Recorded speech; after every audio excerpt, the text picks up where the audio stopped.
സഭയുടെ തുടക്കം നമ്മൾ പറയല്ലേ, സഭ ജന്മം കൊണ്ടത് പെന്തക്കോസ്താ ദിനത്തിലാണ്. ഇന്ന് 2020-30 വർഷങ്ങൾക്ക് ശേഷം, അല്ലെങ്കിൽ AD 33 സഭ ആരംഭിച്ചതെന്ന് കണക്കിലെടുത്താൽ ഏകദേശം 2000 വർഷങ്ങളായിട്ട്, നമ്മൾ ആലോചിക്കണം, 2000 വർഷമായിട്ട് സഭ ഇന്നും തുറന്നുകൊണ്ടിരിക്കുക. 2000 വർഷങ്ങൾക്ക് മുമ്പ് സെഹിയോൻ മാളികയിൽ സംഭവിച്ച പരിശുദ്ധാത്മാവിന്റെ പ്രവർത്തനം സത്യമാണെന്നുള്ളതിന്റെ തെളിവെന്താണെന്നറിയാവോ? ഈ ഇരിക്കുന്ന നിങ്ങളും ഈ പറയുന്ന ഞാനുമാ. അതാണ് ഇതിന്റെ തെളിവ്. അന്ന് സംഭവിച്ചത് സത്യമായിരുന്നു എന്നതിന്റെ തെളിവാണ് നമ്മളിവിടെ കൂടിയിരിക്കുന്നതിന്റെ പിന്നിലുള്ള തെളിവ്. ഹല്ലേലൂയ. 2000 വർഷങ്ങൾക്ക് ശേഷവും നോക്കിക്കേ, അവിടെ ആരംഭിച്ച സഭയുടെ ആരംഭം ഇന്ന് ഇവിടെ എത്തി നിൽക്കുക. നോക്കിക്കേ, സെഹിയോൻ മാളികയിൽ ആരംഭിച്ചത് ഇവിടെ എത്തി നിൽക്കുക. ലോകത്തിന്റെ എല്ലാ കോണുകളിലേക്കും സഭ വ്യാപിച്ചു. ലോകത്തിന്റെ എല്ലാ കോണുകളിലേക്കും ഈ ആത്മാവിന്റെ ചലനമുണ്ടായി, ആത്മാവിന്റെ പ്രവർത്തനമുണ്ടായി. സെഹിയോൻ മാളികയിൽ ആരംഭിച്ചത് ഇന്ന് ലോകത്തിന്റെ അതിർത്തികൾ വരെ എത്തി നിൽക്കുകയാണ്. അതുകൊണ്ട് പരിശുദ്ധാത്മാവ് പെന്തക്കോസ്താ ദിനത്തിൽ അപ്പസ്തോലന്മാരുടെ മേൽ ഇറങ്ങി എന്നുള്ളത് സത്യമാണ്. ഹല്ലേലൂയ. സർവ്വത്ത് പറഞ്ഞേ ഹല്ലേലൂയ, ഹല്ലേലൂയ. അങ്ങനെയെങ്കിൽ അതേ ആത്മാവിനാൽ തന്നെയാണ് ഞാനും നിങ്ങളും മാമോദീസായിലൂടെ സഭയുടെ അംഗങ്ങളാകുന്നതിലൂടെ, ക്രിസ്തുവിന്റെ മൗതിക ശരീരത്തിന്റെ ഭാഗങ്ങളാകുന്നതിലൂടെ നമ്മളും സ്വന്തമാക്കിയിരിക്കുന്നത് അതേ പരിശുദ്ധാത്മാവിനെയാണ്. ഇനി വളരെ പ്രധാനപ്പെട്ട ഒരു വിഷയം നമ്മൾ മനസ്സിലാക്കേണ്ടതുണ്ട്. 2000 വർഷമായിട്ട് സഭ ഇന്ന് നിലനിൽക്കുക. പലരുടെ ഒരു ആശങ്കയുണ്ട്, പലരുടെ ഒരു തെറ്റിദ്ധാരണയുണ്ട്, പലരുടെയൊക്കെ ഇങ്ങനെ സംസാരത്തിലും അന്തിച്ചർച്ചകളിലൊക്കെ പറയുമ്പോൾ ഒരു മാനുഷികമായ ഒരു തെറ്റിദ്ധാരണയാണ് സഭ ഇന്ന് തകരും, സഭ നാളെ തകരും എന്നൊക്കെ ഉള്ളത്. സഭ ഒരിക്കലും തകരുകയില്ല. അതിന് കാരണമുണ്ട്. എന്തുകൊണ്ട് സഭയെ തകർക്കാൻ പറ്റില്ല? എന്തുകൊണ്ട് സഭയെ നശിപ്പിക്കാൻ പറ്റില്ല? ഒന്ന്, സഭ ഞാനോ നിങ്ങളോ സ്ഥാപിച്ചതല്ല. ഹല്ലേലൂയ. സഭ സ്ഥാപിച്ചത് ഞാനോ നിങ്ങളോ അല്ല. മനുഷ്യരായിരുന്നു സഭ സ്ഥാപിച്ചതെങ്കിൽ ഇതിനകം തീർന്നേനെ. 2000 വർഷമൊന്നും ഒരു ഇൻസ്റ്റിറ്റ്യൂഷൻ നിൽക്കുകയില്ല, ഒന്നും നിൽക്കുകയില്ല. അതിനിടയിൽ തല്ലി പിരിഞ്ഞോ അടിച്ചോ പിരിഞ്ഞോ എന്തെങ്കിലുമൊക്കെ പ്രശ്നം ഉണ്ടായിട്ട് അത് കട്ടടങ്ങിപ്പോയേനെ. സഭ സ്ഥാപിച്ചത് നമ്മളല്ലാത്തത് കൊണ്ട്, മനുഷ്യരല്ല, അത് പരിശുദ്ധാത്മാവിനാലാണ് സ്ഥാപിതമായത്. പരിശുദ്ധാത്മാവിനാലാണ് അതിന് ജന്മം കൊടുക്കപ്പെട്ടത്. അതുകൊണ്ട് സഭയെ തകർക്കാൻ ആർക്കും പറ്റില്ല. ഒന്ന്. രണ്ട്, സഭ എന്ന് പറയുന്നത് നമ്മൾ കാണുന്ന, ഞാനും നിങ്ങളും അടങ്ങിയിരിക്കുന്ന ഈ സമരസഭ മാത്രമല്ല സഭ. ഹല്ലേലൂയ. അല്ലേ? സഭയ്ക്ക് 3 മാനങ്ങളുണ്ട്. ഏതൊക്കെയാ? നമ്മൾ ഏത് സഭയുടെ ഭാഗമാ? നമ്മൾ ഏത് സഭയുടെ ഭാഗമാണ്? കത്തോലിക്ക സഭയുടെ ഭാഗം അല്ലേ? ഈ കത്തോലിക്ക സഭ തന്നെ പറയുന്നത്. നമ്മൾ സമരസഭ, സമരസഭയുടെ ഭാഗം. നമ്മൾ സമരസഭ എന്ന് പറഞ്ഞാൽ ഈ ലോകത്തിൽ നമ്മൾ യുദ്ധം ചെയ്ത്, ശത്രുവിനെതിരെ യുദ്ധം ചെയ്ത്, സമരം ചെയ്ത് പൊക്കൊണ്ടിരിക്കുക. നമ്മൾ ഈ ജീവിച്ചിരിക്കുന്നിടത്തോളം കാലം മരിക്കുന്നത് വരെ യുദ്ധമുണ്ട്. അതുകൊണ്ടാണ് മത്തായിയുടെ സുവിശേഷം 11:12 വചനം പറയുന്നുണ്ട്, സ്വർഗരാജ്യം ബലപ്രയോഗത്തിന് വിഷയമായിരിക്കുന്നു, ബലവാന്മാർ മാത്രം അത് കൈയടക്കുന്നു. അപ്പൊ യുദ്ധം നടന്നുകൊണ്ടിരിക്കുക. ശക്തമായ യുദ്ധം നമ്മൾ അറിഞ്ഞോ അറിയാതെ ആത്മീയ ലോകത്ത് നടക്കുന്നുണ്ട്. വിശുദ്ധ ജീവിതത്തിന്റെ വഴികളിൽ, ദൈവത്തോടുള്ള ബന്ധത്തിൽ, സ്നേഹത്തിന്റെ മണ്ഡലങ്ങളിൽ ആത്മീയ ലോകത്ത് ശക്തമായ ഒരു യുദ്ധം നടക്കുന്നുണ്ട്. അതുകൊണ്ടാണ് എഫേസ്യർക്കാർക്ക് എഴുതിയ ലേഖനം 6-ാം അധ്യായം അതിന്റെ 10 മുതലുള്ള വചനങ്ങളിൽ പൗലോസ് പറയും, നമ്മൾ യുദ്ധം ചെയ്യുന്നത് മാംസരക്തങ്ങൾക്കെതിരായിട്ടല്ല, മറിച്ച് പ്രഭുത്വങ്ങൾക്കും ആധിപത്യങ്ങൾക്കും ഈ അന്ധകാര ലോകത്തിന്റെ അധിപന്മാർക്കും സ്വർഗീയ ഇടങ്ങളിൽ പോലും പ്രവർത്തിക്കുന്ന തിന്മയുടെ ദുരാത്മാവിനെതിരായിട്ടാണ് ഞാനും നിങ്ങളും പടവെട്ടുന്നത്. അതിനാൽ ദൈവത്തിന്റെ എല്ലാ ആയുധങ്ങളും നിങ്ങൾ ധരിക്കുവിൻ. ഇപ്പൊ നമ്മൾ മനുഷ്യർക്കാർക്കും എതിരായിട്ടല്ല യുദ്ധം ചെയ്യുന്നത്. നമുക്കൊരു ശത്രുവുണ്ട്, ആത്മീയ ലോകത്തിന്റെ ശത്രു. സ്വർഗീയ ഇടങ്ങളിൽ പോലും പ്രവർത്തിക്കാൻ പറ്റുന്ന ദുരാത്മാവിനെതിരായിട്ടാണ് ഞാനും നിങ്ങളും പടവെട്ടുന്നത്. അപ്പൊ നമ്മളിങ്ങനെ യുദ്ധം ചെയ്ത് കടന്നു പോകുന്ന നമ്മള് സമരസഭയുടെ ഭാഗമാണ്. ഇനി നമ്മെ പോലെ ഇതുപോലെ യുദ്ധം ചെയ്ത് വിജയിച്ചവരുണ്ട്. അവരേത് സഭയുടെ ഭാഗമാണ്? വിജയസഭ, ട്രയംഫന്റ് ചർച്ച്, വിജയസഭയുടെ ഭാഗം. അവര് നമ്മെ പോലെ ചോര നീര കൊള്ളവരായിരുന്നു. നമ്മെ പോലെ പ്രലോഭനങ്ങളൊക്കെ ഉണ്ടായി, സഹനമുണ്ടായി, പാടുപീടുകളുണ്ടായി, വേദനയുണ്ടായി, രോഗമുണ്ടായി. അൽഫോൻസാമയൊക്കെ രോഗത്തിന്റെ അങ്ങേയറ്റം സഹിച്ചവള്. മരിയാകുര്യത്തി 13 വയസ്സിൽ ശരീരത്തിന്റെ വിശുദ്ധിക്ക് വിപരീതമായ പ്രലോഭനത്തിൽ കടന്നു വന്നതാ. എന്നിട്ടും ആ പ്രലോഭനത്തിൽ വീഴാതെ മരിക്കാൻ തയ്യാറായവളാണ് വിശുദ്ധ മരിയാകുര്യത്തി. അപ്പൊ നമ്മെ പോലെ തന്നെ ഈ വിശുദ്ധരൊക്കെ ജീവിത കാലഘട്ടങ്ങളിൽ പ്രലോഭനങ്ങളുണ്ടായി, സഹനങ്ങളുണ്ടായി, വേദനകളുണ്ടായി, ഒറ്റപ്പെടലുണ്ടായി, തിരസ്കരണങ്ങളുണ്ടായി, മാറ്റി നിർത്തപ്പെട്ട അനുഭവങ്ങളുണ്ടായി. ഞാനും നിങ്ങളും കടന്നു പോകുന്ന സകല അനുഭവങ്ങളിലൂടെയും കടന്നുപോയിട്ട് ഈ യുദ്ധത്തിൽ പരാജയപ്പെടാതെ വിജയിച്ചവരാണ് വിശുദ്ധരായി സഭ ഉയർത്തി കാണിക്കുന്നത്.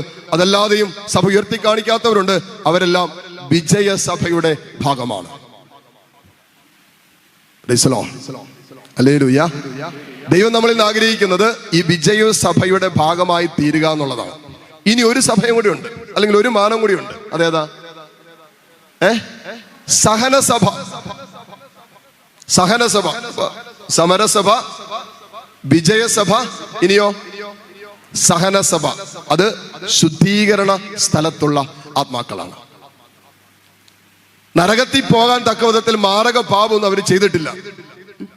ദൈവത്തിൽ നിന്നും പൂർണ്ണമായിട്ടും വിച്ഛേദിക്കപ്പെടാൻ തക്ക വിധത്തിൽ, ദൈവ സാന്നിധ്യത്തിൽ നിന്നും ദൈവസ്നേഹത്തിൽ നിന്നും പൂർണ്ണമായും വിച്ഛേദിക്കപ്പെടാൻ തക്ക വിധത്തിൽ മാരക പാപങ്ങളൊന്നും അവർ ചെയ്തിട്ടില്ല. എന്നാൽ ചില ലഘുഭാവങ്ങളിലൂടെ ദൈവത്തെ വേദനിപ്പിച്ചിട്ടുണ്ട്, ചെറിയ ചെറിയ ഭാവങ്ങളിലൂടെ ദൈവത്തെ വേദനിപ്പിച്ചിട്ടുണ്ട്. സ്വർഗരാജ്യത്തിൽ പ്രവേശിക്കാൻ തക്ക പരിശുദ്ധി അവർക്കില്ല എന്നേ ഉള്ളൂ. പക്ഷേ ഒരു കാര്യം ഉറപ്പാണ്, ശുദ്ധീകരണ സ്ഥലത്ത് കിടക്കുന്നവര് സ്വർഗത്തെ ദർശിച്ചുകൊണ്ടാണ് കിടക്കുന്നത്. ഒരു പ്രതീക്ഷയുണ്ട്. ശുദ്ധീകരണ സ്ഥലത്ത് കിടക്കുന്നവർക്ക് ഒന്നും ഒരു പ്രതീക്ഷയുണ്ട്. അപ്പോ അവിടെ കിടക്കുന്നവർ നമ്മൾ ഒരു സഹനസഭ. ഈ സഹനം എന്ന് പറയുമ്പോൾ നമ്മൾ വിചാരിക്കും തീയൊന്നായിട്ട് ഗണിക്കരുത്. അവിടുത്തെ സഹനം എന്ന് പറയുന്നത് എന്നാണെന്നറിയാമോ? എനിക്ക് സ്വന്തമാക്കാമായിരുന്ന സ്വർഗം ഞാൻ നഷ്ടപ്പെടുത്തി കളഞ്ഞല്ലോ എന്നുള്ളൊരു വേദനയുണ്ടല്ലോ, അതാണ് ശുദ്ധീകരണ സ്ഥലത്ത് ആത്മാക്കൾ അനുഭവിക്കുന്ന വേദന. ഹല്ലേലൂയ. നിങ്ങളൊന്ന് ആലോചിച്ച് നോക്കിയേ. പഠിക്കുന്ന പിള്ളേര് പഠിക്കാൻ ആവശ്യത്തിന് സമയം കിട്ടി, എന്നിട്ട് തലേ ദിവസം വരെ പഠിക്കാതെ ഉഴപ്പി വീഡിയോ ഗെയിം കളിച്ച് സിനിമയും കണ്ട് ടിവിയും കണ്ട് ക്രിക്കറ്റും കണ്ട് എല്ലാം കഴിഞ്ഞിട്ട് പിറ്റേ ദിവസം രാവിലെ കുറച്ച് സമയത്ത് അതെല്ലാം ഓടിച്ചു നോക്കി പോയി പരീക്ഷ എഴുതി. പരീക്ഷ ചെയ്ത് റിസൾട്ട് വന്നപ്പോ 1 മാർക്കിന് തോറ്റുപോയി. എത്ര മാർക്കിന്? 1 മാർക്കിന് തോറ്റുപോയി. അതിനുള്ളിൽ കൂടി ഒരു 2 പേജ് കൂടി ഒന്ന് മറച്ചു നോക്കിയിരുന്നെങ്കിൽ ഉറപ്പായിട്ടും ജയിച്ചു. കാരണം 1 മാർക്കിനാ പോയത്. ജയിക്കാമായിരുന്നു, അവരെ ജയിക്കാമായിരുന്നു, ഉറപ്പായിട്ട് അവന് ജയിക്കാമായിരുന്നു, അല്ലെങ്കിൽ അവൾക്ക് ജയിക്കാമായിരുന്നു. പക്ഷെ ജയിക്കാൻ പറ്റിയില്ല. സ്വർഗം സ്വന്തമാക്കാമായിരുന്നു. അവന്റെ കൺമുമ്പിൽ കാണുന്ന വിജയസഭ സ്വർഗം സ്വന്തമാക്കാമായിരുന്നു. പക്ഷേ അവന് സ്വന്തമാക്കാൻ പറ്റിയില്ല എന്നുള്ളതിന്റെ വേദനയുണ്ടല്ലോ. അതാണ് ശുദ്ധീകരണ സ്ഥലത്ത് ആത്മാക്കൾ അനുഭവിക്കുന്ന വേദന എന്ന് പറയുന്നത്. നഷ്ടപ്പെടുത്താതെ സ്വന്തമാക്കാമായിരുന്ന സ്വർഗം ഇതാ എന്റെ കൺമുമ്പിൽ നഷ്ടപ്പെട്ടു പോയല്ലോ എന്നുള്ളൊരു വേദനയുണ്ടല്ലോ.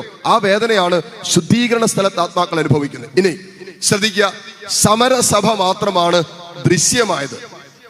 സഹനസഭയും വിജയസഭയും അദൃശ്യമാണ്, നമ്മുടെ കണ്ണുകൾ കൊണ്ട് കാണത്തില്ല. ഹല്ലേലൂയ. 2 ഭാഗം അദൃശ്യമാനങ്ങളുള്ളതാണ്. ദൃശ്യമാനങ്ങളുള്ളത് 1 ഭാഗത്തിന് മാത്രമേ ഉള്ളൂ. അതായത് ഈ സമരസഭയുടെ ഭാഗമായിരിക്കുന്ന ഞാനും നിങ്ങളും. അപ്പൊ നമ്മുടെ സമരസഭയുടെ ഭാഗമായി നമ്മൾ ജീവിക്കുമ്പോൾ, ക്രിസ്തുവിന്റെ മൗതിക ശരീരത്തിന്റെ ഭാഗമായി നമ്മൾ ജീവിക്കുമ്പോൾ നമുക്ക് കുറവുകളുണ്ട്, നമുക്ക് പോരായ്മകളുണ്ട്, നമുക്ക് വീഴ്ചകൾ പറ്റിയിട്ടുണ്ട്. നമ്മൾ നാളെയും വീഴും. നമുക്ക് കുറവുകളുണ്ട്, നമുക്ക് പോരായ്മകളുണ്ട്, നമ്മൾ ദുർമാതൃക നൽകിയിട്ടുണ്ട്. ഇതെല്ലാം സംഭവിച്ചിട്ടുണ്ട്. അത് വൈദികർ വീണു പോയിട്ടുണ്ടാകാം, സന്യസ്തർ വീണു പോയിട്ടുണ്ടാകാം, ആത്മായ ശുശ്രൂഷകർ വീണിട്ടുണ്ടാകാം, ഞാനും നിങ്ങളൊക്കെ വീണിട്ടുണ്ടാകാം. ഇന്ന് വീണിട്ടില്ലെങ്കിൽ നാളെ വീഴാം, സാധ്യമാണ്. അപ്പോ ഈ സമരസഭയിൽ മാത്രമാണ് ഈ വീഴ്ചകളും ഇടർച്ചകളൊക്കെ ഉള്ളൂ. അപ്പോ ഇവിടെ സമരസഭയിൽ ഉണ്ടാകുന്ന ഏതാനും പേരുടെ വീഴ്ച കണ്ടിട്ട് സഭ തകർന്നു, സഭ തകർന്നു, സഭ തീർന്നു എന്ന് പറയുന്നത് മണ്ടത്തരമാണ്. സഭയെക്കുറിച്ച് അറിയാൻ പാടില്ലാത്തത് കൊണ്ടാണ്. സഭയുടെ 2 ഭാഗം ഇനി ഒരിക്കലും വീഴാത്ത വിധം ദൈവത്തിന്റെ കരങ്ങളിൽ സുരക്ഷിതമാണ്. ഹല്ലേലൂയ. ഒരിക്കലും തകർക്കാൻ പറ്റില്ല. വിജയസഭയെ തകർക്കാൻ ആർക്കെങ്കിലും പറ്റും? വിശുദ്ധ അൽഫോൻസാമയിൽ വെളിപ്പെട്ട അഭിഷേകത്തെ തകർക്കാൻ ഞാനോ നിങ്ങളോ ശ്രമിച്ചാൽ നടക്കോ? വിശുദ്ധ മരിയാകുര്യത്തിയിൽ വെളിപ്പെട്ട അഭിഷേകത്തെ തകർക്കാൻ നമ്മൾ ആരെങ്കിലും ശ്രമിച്ചാൽ നടക്കോ? വിശുദ്ധ മദർ തെരേസ തന്റെ ജീവിതം കൊണ്ട് വെളിപ്പെടുത്തിയ അഭിഷേകത്തെ തകർക്കാൻ നമ്മൾ ശ്രമിച്ചാൽ നടക്കോ? വിശുദ്ധ അസീസി പുണ്യവാളനിൽ വെളിപ്പെട്ട അഭിഷേകം തകർക്കാൻ ഞാനോ നിങ്ങളോ ശ്രമിച്ചാൽ നടക്കോ? നടക്കില്ല. അതൊരിക്കലും തകരില്ല. ഹല്ലേലൂയ.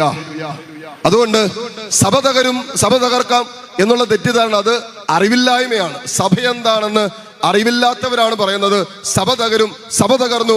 ആരുടെയെങ്കിലുമൊക്കെ ഒരാളുടെ വീഴ്ച കാണുമ്പോ, ഇടർച്ച കാണുമ്പോ സഭ തകർന്നു എന്ന് പറയുന്നത് തെറ്റിദ്ധാരണയാണ്. കാരണം സഭയെക്കുറിച്ച് അറിവില്ലാത്തത് കൊണ്ടാണ് അവരങ്ങനെ സംസാരിക്കുന്നത്. അതുകൊണ്ട് സഭ എന്ന് പറയുന്നത് സഹനസഭയും സമരസഭയും വിജയസഭയും കൂടി കൂടുന്നതാണ് ഈശോ സ്ഥാപിച്ച കത്തോലിക്ക തിരുസഭ. ഹല്ലേലൂയ. അതാണ് കത്തോലിക്ക തിരുസഭ.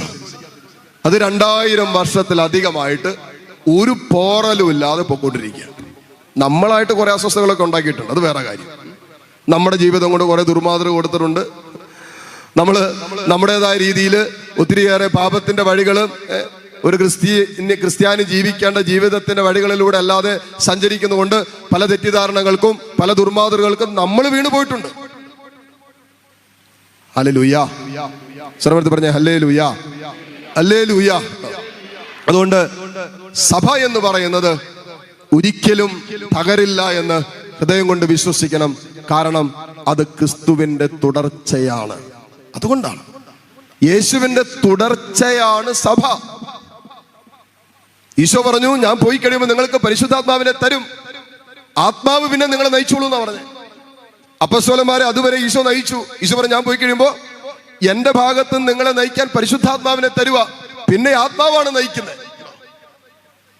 അപ്പോ യേശുവിന്റെ തുടർച്ചയാണ് സഭ എന്ന് നമ്മൾ മനസ്സിലാക്കണം. അതുകൊണ്ട് തന്നെ എന്തെല്ലാം യേശു തന്റെ ജീവിതം കൊണ്ട് എനിക്കും നിങ്ങൾക്കും തന്നുവോ, യേശു തന്റെ കാൽവരി കുരിശിന്റെ യാഗത്തിലൂടെ എന്തെല്ലാം നമുക്ക് നേടിത്തന്നുവോ, അവന്റെ പീഡാസഹനത്തിലൂടെ ഉദ്ധാനത്തിലൂടെ എന്തൊക്കെ നമുക്ക് നേടിത്തന്നുവോ, അതെല്ലാം അതിന്റെ പൂർണ്ണതയിൽ ഇന്ന് നമ്മൾ സ്വന്തമാക്കുന്നത് തിരുസഭയിലൂടെയാണ്. ഹല്ലേലൂയ. യേശുവിന്റെ ശരീരവും രക്തവും സ്വീകരിക്കുന്നത് എവിടെ നിന്നാ? പറ. നമ്മൾ ഈശോയുടെ ശരീരവും രക്തവും സ്വീകരിക്കുന്ന എവിടെന്നാ? പറ. സ്വീകരിക്കുന്നുണ്ടോ? ഈശോയുടെ ശരീരം രക്തവും സ്വീകരിക്കുന്നുണ്ടോ? എവിടെന്നാ സ്വീകരിക്കുന്നേ? ആരാ നമുക്ക് തരുന്നേ? എവിടെന്നാ കിട്ടുന്നേ? വിശുദ്ധ കുർബാനയിൽ നിന്ന് അല്ലേ? സഭ നമുക്കായിട്ട് വിശുദ്ധ കുർബാനയിലൂടെ കർത്താവിന്റെ ശരീരവും രക്തവും ഇന്നും തരുന്നുണ്ട്. അപ്പൊ സഭയിലൂടെ യേശു കാൽവരിയിൽ നമുക്കായി ചിന്തി അവന്റെ ശരീരവും അവന്റെ രക്തവും ഇന്നും സഭയിലൂടെ കർത്താവ് തരിക. അതാണ് ഞാൻ പറഞ്ഞത്, യേശുവിന്റെ തുടർച്ചയാണ് സഭ. യേശു ജീവിച്ചിരുന്നപ്പോ പാപമോചനം നൽകി. ഇന്നത്തെ സുവിശേഷം നമ്മൾ വായിച്ചു, അപ്പസ്തോലന്മാരെ വിളിച്ച് പരിശുദ്ധാത്മാവിനെ നിശ്വസിച്ചുകൊണ്ട് യേശു പറഞ്ഞു, നിങ്ങൾ ഭൂമിയിൽ കെട്ടുന്നത് സ്വർഗത്തിലും കെട്ടപ്പെടും. നിങ്ങൾ ആരുടെ പാപങ്ങൾ ക്ഷമിക്കുന്നുവോ അവ ക്ഷമിക്കപ്പെടും, ആരുടെ പാപങ്ങൾ ബന്ധിക്കുന്നുവോ അവ ബന്ധിക്കപ്പെടും. അപ്പൊ ഇന്നും പാപമോചനം സഭയിലൂടെ ദൈവം തരുന്നുണ്ട്. ഹല്ലേലൂയ. നിങ്ങളൊന്ന് ആലോചിച്ചേക്ക്, ഈ പാപമോചനം സഭയിലൂടെ നൽകപ്പെട്ടില്ലായിരുന്നെങ്കിൽ നമ്മുടെയൊക്കെ അവസ്ഥ എന്താകുമായിരുന്നു? ചിലപ്പോൾ നമ്മൾ കുറ്റബോധത്തിലും നിരാശയിലൊക്കെ ജീവിതം തള്ളിയിടേണ്ടി വന്നേനെ. ഞങ്ങള് കാരിസ്മയില് എല്ലാ വർഷവും നമ്മളിപ്പോൾ ഈ 2 വർഷമായിട്ടില്ല, അല്ലെങ്കിൽ അടുത്തുള്ളൊരു സ്കൂളിൽ നിന്ന്, കുറവിലാങ്ങാട് അടുത്തുള്ളൊരു സ്കൂളിൽ നിന്ന് പിള്ളേരെ ധ്യാനത്തിന് കൊണ്ടുവരും. അപ്പൊ അതിനകത്ത് ക്രിസ്ത്യാനികളും അക്രൈസ്തവരുമായിട്ടുള്ള കുട്ടികളൊക്കെ ഉണ്ട്. അപ്പൊ അവരെഴുതി കൊടുത്തവരെ ഞങ്ങൾ താല്പര്യത്തോടു കൂടിയാണ് പോകുന്നത്. കാരണം കഴിഞ്ഞ ഏതാനും വർഷങ്ങളായിട്ട് ഈ ധ്യാനത്തിന് വന്ന് പങ്കെടുക്കാൻ തുടങ്ങിയതോടെ അവിടെ ഇപ്പോഴും ഇങ്ങനെ 100% റിസൾട്ടാണ്. അപ്പൊ അത് കഴിയുമ്പോൾ സിസ്റ്റർ ആ പരീക്ഷയ്ക്ക് തൊട്ട് മുമ്പ് 1 മാസം മുമ്പ് ഇവരെ 2 ദിവസത്തെ 3 ദിവസത്തെ ധ്യാനത്തിന് അവിടെ കൊണ്ടുവരും. അപ്പൊ അങ്ങനെ ധ്യാനത്തിന് കൊണ്ടുവരുമ്പോൾ ഇവരെഴുതി മേടിക്കും. അക്രൈസ്തവരായ കുട്ടികൾ സ്വന്തം ഇഷ്ടപ്രകാരമാണ് വരുന്നതെന്ന് എഴുതി മേടിക്കും. അങ്ങനെ അവർ കൊണ്ടുവരും. അപ്പൊ ഈ ധ്യാന ദിവസങ്ങളിൽ തീർച്ചയായിട്ടും നമ്മുടെ ക്രിസ്ത്യാനി കുട്ടികൾക്ക് കുമ്പസാരമുണ്ട്. കുമ്പസാരിച്ച് ഇന്നോളം ഈ നിമിഷം വരെ നമ്മുടെ ആത്മാവിൽ പുരണ്ടിട്ടുള്ള കറ കഴുകിക്കളയാൻ തക്ക വിധത്തിൽ കർത്താവ് കുമ്പസാരം എന്ന കൂദാശ സഭയിലൂടെ നമുക്ക് തരുന്നുണ്ട്. അപ്പൊ കുമ്പസാരമുണ്ട്. അപ്പോ ഈ പിള്ളേർക്കെല്ലാം, ക്രിസ്ത്യാനി കുട്ടികളെല്ലാം കുമ്പസാരത്തിന് പോകും. അക്രൈസ്തവ കുട്ടികൾക്ക് അവരുടെ അടുത്ത് പറയും, നിങ്ങൾക്ക് ഒരു കാര്യം ചെയ്യാം, അച്ഛന്മാർ ആരെങ്കിലുമൊക്കെ കണ്ട് നിങ്ങൾക്ക് പറയാനുള്ളതൊക്കെ ഷെയർ ചെയ്ത് ഒരു പ്രാർത്ഥന സ്വീകരിക്കാം. അപ്പൊ അങ്ങനെ ഒരു ചാൻസ് അവർക്ക് കൊടുക്കും, താല്പര്യമുള്ളവർക്ക്. Those are interested. അങ്ങനെ പറഞ്ഞാലും നമ്മൾ മനസ്സിലാക്കും, ചിലപ്പോ ക്രിസ്ത്യാനി കുട്ടികൾ കുമ്പസാരിക്കാൻ വിസമ്മതിച്ചാലും ഈ പിള്ളേര് എല്ലാവരും തന്നെ ഏതെങ്കിലും ഒരു വൈദികന്റെ അടുത്ത് പോയിട്ട് അവരുടെ വിഷമവും അവരുടെ വേദനകളും ഇന്നലകളിൽ വീണുപോയ വഴികളും പാപത്തിന്റെ മേഖലകളൊക്കെ പറഞ്ഞിട്ട് ഒരു പ്രാർത്ഥന സ്വീകരിച്ചിട്ട് വരും, ഒരു വിടുതൽ പ്രാർത്ഥന സ്വീകരിച്ചിട്ട് വരും പോകുന്നത്. അപ്പൊ വന്നപ്പോ 10ാം ക്ലാസ് പഠിക്കുന്ന കുട്ടിയെ ഒരു പങ്കുവെച്ച് പറഞ്ഞാന്നറിയോ, അച്ഛാ ഞാൻ ഈ ധ്യാനം കൂടിക്കൊണ്ടിരുന്നപ്പോ ഒരു കാര്യം എന്റെ മനസ്സിൽ കൂടി പോയത്, ഈ ധ്യാനം കൂടിക്കൊണ്ടിരിക്കുന്ന സമയത്ത് കുമ്പസാരത്തിന്റെ കാര്യമൊക്കെ പറഞ്ഞുകൊണ്ടിരുന്നപ്പോ അച്ഛന്മാർ അതേക്കുറിച്ചുള്ള ക്ലാസ് എടുത്തുകൊണ്ടിരുന്നപ്പോ എന്റെ കണ്ണ് നിറഞ്ഞൊഴുകുമായിരുന്നു അച്ഛൻ. ഒരു അക്രൈസ്തവ പങ്കുവെച്ച് പറഞ്ഞതാ. ഞാൻ ചോദിച്ചു, എന്നാ മോളെ? ഞങ്ങൾക്കൊന്നും ഇങ്ങനെ പറഞ്ഞു തരാൻ ആരുമില്ല അച്ഛാ, ഞങ്ങൾക്ക് നല്ല വഴിക്ക് നടക്കണമെന്നും പറഞ്ഞു തരാനൊന്നും ഞങ്ങൾക്ക് ആരുമില്ല അച്ഛാ. പിന്നെ ഞങ്ങൾക്കൊരു തെറ്റ് പറ്റിയാൽ ഞങ്ങളുടേതായ സ്വകാര്യ സങ്കടങ്ങൾ വേദനകളൊക്കെ എവിടെയെങ്കിലൊക്കെ ഒന്ന് പോയി പറയാമെന്ന് വിചാരിച്ചാൽ ഞങ്ങൾക്ക് ആശങ്കയാണ്. ഞങ്ങൾ ആരോടെങ്കിലും പറഞ്ഞാൽ അതത് മറ്റുള്ളവർക്ക് എത്തോ, മറ്റാരോടെങ്കിലും പറയോ, അതുകൊണ്ട് എന്ത് ചെയ്യും, ഞങ്ങൾ ഇതെല്ലാം ഉള്ളിൽ ഒതുക്കി കൊണ്ട് നടക്കുക. ഞങ്ങളുടെ കൂട്ടുകാരികൾ എന്ത് ഭാഗ്യപ്പെട്ടവരാ. കുമ്പസാരം ഉണ്ടല്ലോ, ഇന്ന് വരെ കഴിഞ്ഞ 2000 വർഷമായിട്ട് കത്തോലിക്ക സഭയിൽ ഒരു കുമ്പസാര രഹസ്യം പുറത്തു പറഞ്ഞതായിട്ട് നമ്മൾ കേട്ടിട്ടുണ്ടോ? ഹല്ലേലൂയ. ഒരു കുമ്പസാര രഹസ്യം കഴിഞ്ഞ 2000 വർഷമായിട്ട് കത്തോലിക്ക സഭയിൽ പുറത്തുവിട്ടതായിട്ട് കേട്ടിട്ടില്ല. വൈദികര് കുമ്പസാര രഹസ്യം പുറത്തുവിടാൻ വിസമ്മതിച്ചതിന്റെ പേരിൽ രക്തസാക്ഷിത്വം വരെ വഹിക്കേണ്ടി വന്നിട്ടുണ്ട്. എന്നിരുന്നാൽ തന്നെയും ഇന്ന് വരെയും ഒരു കുമ്പസാര രഹസ്യം പരസ്യമാക്കിയിട്ടില്ല. ഹല്ലേലൂയ. ഇടി പങ്കുവെച്ച് പറയാം, അച്ഛാ നിങ്ങളുടെ പിള്ളേർക്കൊക്കെ അല്ലെങ്കിൽ ഞങ്ങളുടെ കൂട്ടുകാരികൾക്ക് എന്ത് ഭാഗ്യപ്പെട്ടവരാ. അവർക്ക് എന്തെങ്കിലുമൊക്കെ ഒരു വിഷമുണ്ടെങ്കിൽ അവർക്ക് ഓടി വന്നൊന്ന് കുമ്പസാരിച്ചാൽ ആ കുമ്പസാരത്തിൽ പറഞ്ഞു കഴിഞ്ഞാൽ അവർക്ക് എന്തൊരു സന്തോഷമുണ്ട്, അവർക്ക് എന്തൊരു സമാധാനം അനുഭവിക്കാൻ പറ്റുമെന്ന് ഒരു അക്രൈസ്തവ പങ്കുവെച്ച് പറഞ്ഞതാ. വിഷമവും വേദനയൊക്കെ പങ്കുവെച്ചുകൊണ്ടിരുന്നപ്പോ ചില സ്വകാര്യ ദുഃഖങ്ങളും ചില ജീവിതത്തിന്റെ ഇന്നലകളിൽ ചെറുപ്പം മുതൽ അനുഭവിക്കേണ്ടി വന്ന ചില വേദനകളും സങ്കടങ്ങളും അത് കടന്നുപോയ മുറിവേൽപ്പിക്കപ്പെട്ട അനുഭവങ്ങളൊക്കെ ആരോടും പറയാതെ ഉള്ളിൽ കൊണ്ടു നടന്ന ജീവിതത്തിന്റെ സങ്കടങ്ങളുണ്ട്. ആരോടും പറയാൻ പറ്റിയിട്ടില്ല. നിങ്ങളൊന്ന് ആലോചിച്ചേ, ചെറുപ്പത്തിലെ കുഞ്ഞുനാളിലെ തന്നെ ദുരുപയോഗിക്കപ്പെടുന്നതിന്റെ ഒരു ഭാരത്തിലൂടെ, അത് സ്വന്തം കുടുംബാംഗങ്ങളാൽ തന്നെ ദുരുപയോഗിക്കപ്പെടുന്ന വേദന പേറേണ്ടി വരുമ്പോ അത് ആരോട് പറയും? അതാരോട് പങ്കുവെച്ച് പറയും? സ്വന്തം സഹോദരങ്ങളാണെങ്കിലോ, സ്വന്തം കൂടപ്പിറപ്പുകളെ പോലെ കാണേണ്ടവരാണെങ്കിലോ, സ്വന്തം അപ്പനോ അമ്മയോ ആണെങ്കിലോ ആരോട് പറയും? ഈ പിള്ളേര് ഇത് ഉള്ളിലൊടക്കി കൊണ്ടു നടക്കുള്ളൂ. എന്നിട്ട് എന്ത് ചെയ്യും? വളർന്നു വരുമ്പോ ഈ മുറിവ് ഉള്ളിൽ കിടക്കുന്നത് കൊണ്ട് ആ മുറിവുകള് ജീവിതത്തിൽ വല്ലാത്ത അസ്വസ്ഥതകൾ സമ്മാനിച്ചിട്ട് അതിൻ്റെതായ സ്വഭാവത്തിന്റെ വൈകല്യങ്ങൾ ഡെവലപ്പ് ചെയ്യാൻ തുടങ്ങും നമ്മുടെ പിള്ളേര്. ദേഷ്യമായിട്ട്, വാശിയായിട്ട്, വെറുപ്പായിട്ട്, പൊട്ടിത്തെറിക്കുന്ന സ്വഭാവമായിട്ട്, ചില ജഡിക മേഖലകളിലുള്ള വീഴ്ചകളായിട്ട്, ചില പാപകരമായ ബന്ധങ്ങളിലേക്കൊക്കെ നമ്മുടെ പിള്ളേർ പോകും. അപ്പോ അവിടെ ഒരു ഹീലിംഗ് കിട്ടാൻ പോലും ഒരു സാധ്യതയില്ലാതെ കടന്നു പോകുന്ന കുഞ്ഞുങ്ങളുണ്ടെന്നാണ് ഈ കൊച്ചു പറഞ്ഞത്. നമ്മളെ സംബന്ധിച്ചിടത്തോളം എന്ത് സംഭവിച്ചാലും നമുക്ക് ഓടിച്ചെന്ന് ഏറ്റുപറയാൻ, കുമ്പസാരിക്കാൻ, നമ്മുടെ മനസ്സിനേറ്റ മുറിവും ജീവിതത്തിൽ ഏറ്റെടുക്കേണ്ടി വന്നതെല്ലാം ഏറ്റുപറയാൻ തക്ക വിധത്തിൽ കർത്താവ് നമുക്കായി കരുണയുടെ കവാടവും എക്കാലവും തുറന്നിട്ടിട്ടുണ്ടെന്നുള്ളത് നമ്മളെ സംബന്ധിച്ചിടത്തോളം അഭിമാനിക്കേണ്ട വിഷയമാണ്. ഒരു ക്രിസ്ത്യാനി, ഒരു കത്തോലിക്ക വിശ്വാസി അഭിമാനിക്കേണ്ട ഒരു വിഷയമാണ്. നമുക്ക് കുമ്പസാരം എന്ന കൂദാശ കർത്താവ് തന്നു എന്നുള്ളത് കൊണ്ട് നമുക്ക് അഭിമാനിക്കാൻ പറ്റും. അതേക്കുറിച്ച് അതൊന്നും തുറന്നിട്ട്, കർത്താവിന്റെ കരുണയുടെ കവാടം എന്നും തുറന്നിട്ടിരിക്കുക. കർത്താവിന്റെ മാറ് അത് എന്നും എക്കാലവും നമുക്കായിട്ട് തുറന്നിട്ടിരിക്കുക. അത് കരുണയുടെ കവാടമാണ്. അതിലൂടെ പ്രവേശിക്കുന്നവർ സൗഖ്യത്തിലേക്കും വിടുതലിലേക്കുമാണ് പ്രവേശിക്കുന്നത്. അതുകൊണ്ടാണ് കർത്താവിന്റെ കുരിശിലേക്ക് നമ്മുടെ പാപത്തെ, കർത്താവിന്റെ കാരുണ്യത്തിലേക്ക് നമ്മുടെ പാപത്തെ എടുത്തു വെച്ചാൽ ഒരു പാപത്തിനും ഒരു മുറിവിനും കർത്താവിന്റെ മുറിവിന് അപ്പുറത്തേക്ക് പോകാൻ പറ്റില്ല. കുരിശുമരണത്തേക്ക് അപ്പുറത്തേക്ക് പോകാൻ പറ്റില്ല. എല്ലാ പാപവും കുരിശുമരണത്തിൽ കർത്താവ് ഏറ്റെടുത്തതാണ്. അതുകൊണ്ടാണ് നമ്മൾ കുമ്പസാരത്തിൽ കർത്താവിന്റെ കരങ്ങളിലേക്ക്, കർത്താവിന്റെ സ്നേഹത്തിലേക്ക് പാപത്തെ ഇറക്കി വെച്ചിട്ട് നമ്മൾ അനുഭവിക്കുന്ന ഒരു സ്വാതന്ത്ര്യം ഉണ്ടല്ലോ, അത് ലോകത്ത് ഒരു വ്യക്തിയും ലോകത്തിന്റെ ഒരു കോണിലും അനുഭവിക്കാൻ പറ്റാത്ത ഒരു സ്വാതന്ത്ര്യമാണ് കുമ്പസാരം കഴിഞ്ഞിറങ്ങുന്ന ഒരു വ്യക്തി അനുഭവിക്കുന്ന സ്വാതന്ത്ര്യം. ശ്രമത്തിൽ പറയാമോ? Hallelujah, hallelujah. ഇത് പരിശുദ്ധാത്മാവ് തരുന്ന സ്വാതന്ത്ര്യം. അപ്പോ യേശു തന്റെ ജീവിതകാലത്ത് പാപമോചനം നൽകി, അത് തന്റെ അപ്പസ്തോലന്മാരെ ഏൽപ്പിച്ചു. ഇന്ന് സഭയിലൂടെ ആ പാപമോചനം തുടർന്നുകൊണ്ടിരിക്കുന്നു. ഈശോ തന്റെ ജീവിതകാലത്ത് പിശാചുക്കളെ ബഹിഷ്കരിച്ചു. എത്രയോ ഇടങ്ങളിൽ ഈശോ പിശാചുക്കളെ ബഹിഷ്കരിച്ചു. ഇതേ ദൗത്യം അപ്പസ്തോലന്മാരെ തെരഞ്ഞെടുത്തിട്ട് യേശു പറഞ്ഞു. മർക്കോസിന്റെ സുവിശേഷം 3-ാം അധ്യായം, മത്തായിയുടെ സുവിശേഷം 10-ാം അധ്യായത്തിൽ ഈശോ അപ്പസ്തോലന്മാരെ തെരഞ്ഞെടുത്തിട്ട് പറഞ്ഞു, അവരോട് പറഞ്ഞ ഒറ്റ കാര്യമുള്ളൂ, ഞാൻ നിങ്ങളെ അയക്കുന്നു. ഞാൻ നിങ്ങളെ അയക്കുക. എന്തിനാ? വചനം പ്രസംഗിക്കാൻ, രോഗികളെ സുഖപ്പെടുത്താൻ, പിശാചുക്കളെ ബഹിഷ്കരിക്കാനായി അധികാരം നൽകി ഞാൻ നിങ്ങളെ അയക്കുന്നു. കണ്ടോ? ഈ സഭയിലൂടെ എല്ലാം ഈശോ എന്തെല്ലാം തന്റെ ജീവിതത്തിൽ ചെയ്തുവോ അതെല്ലാം സഭയിലൂടെ ഈശോ ഇന്നും തുടർന്നുകൊണ്ടിരിക്കുകയാണ്.